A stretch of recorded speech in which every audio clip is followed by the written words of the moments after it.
यदि आप रील्स के थ्रू मेरे से जुड़े हुए हो तो आपको पता होगा मैं ज्योमेट्री कंप्लीट करा रहा हूं। लास्ट वीक में हमने पैरेललोग्राम करवाया था। पैरेललोग्राम का वो रूप जिसके अंदर एक एंगल 90 होता है उसे रेक्टेंगल बोलते हैं।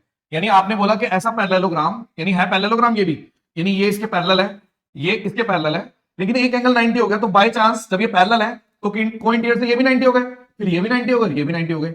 यानी अगर ये मान लो इसका नाम एल दे दिया, इसका नाम बी दे दिया, अपोजिट पैरेललोग्राम की तरह इसमें भी इक्वल है और ये भी इक्वल है। आपने बोला ठीक है एल एल बी, ये एल एल बी भी। आपने बोला इसमें ये जो डायगोनल होगा पाइथागोरस से L square plus B square, और ये जो डायगोनल होगा वो दोनों बराबर होंगे। यानी इसमें खासियत क्या है, जैसे पैरेललोग्राम में जो डायगोनल्स होते थे वो डिफरेंट होते थे क्योंकि एंगल भी अलग अलग होता था, लेकिन इसके अंदर जो डायगोनल्स हैं वो बिल्कुल बराबर हैं, दोनों के डायगोनल रेक्टेंगल के बराबर है, बाकी सारी चीजें सेम है। यानी इसमें भी हम ये कह सकते हैं कि सिमिलैरिटी प्रेजेंट है, तो ये भी बाइसेक्ट करते हैं एक दूसरे को। तो अगर ये बाइसेक्ट करते हैं तो मतलब मैं ऐसे करके एक सर्कल भी बना सकता हूं कि हाँ भाई 4 रस्सी है और ये सेंटर हो गया।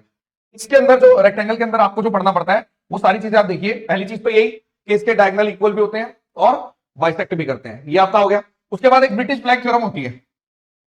ब्रिटिश फ्लैग थ्योरम का मतलब होता है कि यदि मान लीजिए मेरे पास एक रेक्टेंगल है और एक पॉइंट है जो कि है P, जैसे मान लीजिए ये P है, तो यहां से ये डिस्टेंस, यहां से ये डिस्टेंस, यहां से ये डिस्टेंस, यहां से ये डिस्टेंस, मैंने आपको ये ज्योमेट्री के टाइम पे बताया कि जैसे ये ABCD होता है तो ये P पॉइंट बाहर भी हो सकता है, अंदर भी हो सकता है, ऊपर भी हो सकता है, कहीं पे भी हो सकता है। तो आप बोलोगे जो A स्क्वायर और C स्क्वायर का सम है वो B स्क्वायर और D स्क्वायर के सम के बराबर होता है। रेक्टेंगल की ये खासियत है। रेक्टेंगल में पैरेललोग्राम की और भी चीजें लगती हैं। जैसे फॉर एग्जांपल अगर मैंने बोल दिया कि मेरी ये वाली शेप है, इस तरीके से शेप दे रखी है मैंने ये वाली, तो आप बोलोगे कि जैसे रेक्टेंगल जैसे पैरेललोग्राम में होता है ना कि जैसे हम बनाते हैं कि भाई ये वाला यानी कि ये वाला पोर्शन इसके सिमिलर होता है, ऐसे ही रेक्टेंगल में भी होता है। तो मैं आपको रेक्टेंगल के बारे में बता रहा था। तो रेक्टेंगल के बारे में और भी चीजें, जैसे अगर एरिया निकालना होता है तो आप बोल देते हो कि जैसे वही पैरेललोग्राम का था कि साइन थीटा जो होता है आपकी बारी 90 है, तो एरिया हो गया एल बी साइन थीटा यानी लेंथ इनटू ब्रेथ हो गई। लेकिन एक बहुत इंपॉर्टेंट क्वेश्चन जो पूछ लेते हैं वो ये पूछ लेते हैं, वो बोलते हैं कि अगर पेरीमीटर, एक पैरेललोग्राम का पेरीमीटर और एक रेक्टेंगल का पेरीमीटर बराबर है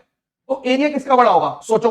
आप बोलोगे अगर पेरीमीटर बराबर है, एक पैरेललोग्राम है एक रेक्टेंगल है, तो हमेशा जो एरिया होगा वो रेक्टेंगल का बड़ा होगा।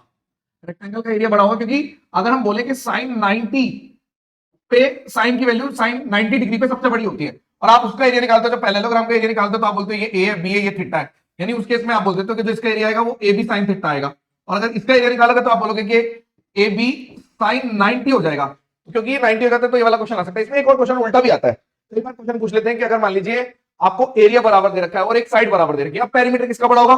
तो याद रखना कि वाइस वर्सा हो जाएगा, यानी उस केस में आंसर पैरेललोग्राम हो जाएगा। तो ये क्वेश्चन आपका आ सकता है।